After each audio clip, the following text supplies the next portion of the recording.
మీరందరూ గ్రామంలో ఏదో చెప్పి ఉంటారు.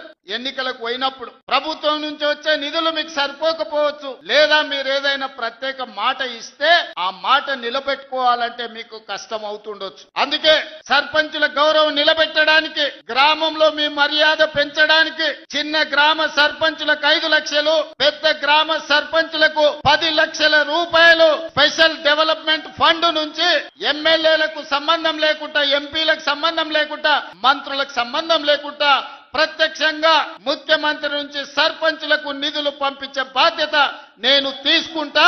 ఈ కొడంగల్ వేదిక మీద నుంచి మా సర్పంచులందరికీ నేను విజ్ఞప్తి చేస్తున్నా, ప్రణాళికలు సిద్ధం చేసుకోండి. మీరు ఇచ్చిన మాట నిలబెట్టుకోవడానికి మీ గ్రామంలో దీర్ఘకాలికంగా వాయిదా పడుతున్న సమస్యను పరిష్కరించుకోవడానికి మీరు ఈ నిధులను ఉపయోగించండి. దాంతో మా సర్పంచ్ గారు ఇచ్చిన మాట నిలబెట్టుకున్నారు. ముఖ్యమంత్రి గారి నుంచే డైరెక్ట్ గా ప్రత్యక్షంగా నిధులు తెచ్చుకోగలిగిన మా సర్పంచులని మీ గౌరవం నిలబడుతుంది, మీ మర్యాద పెరుగుతుంది. అందుకే ప్రత్యక్షంగా ఈనాడు ఈ గ్రామ సర్పంచులకు నిధులు ఇవ్వాలి అని నిర్ణయం తీసుకున్నా.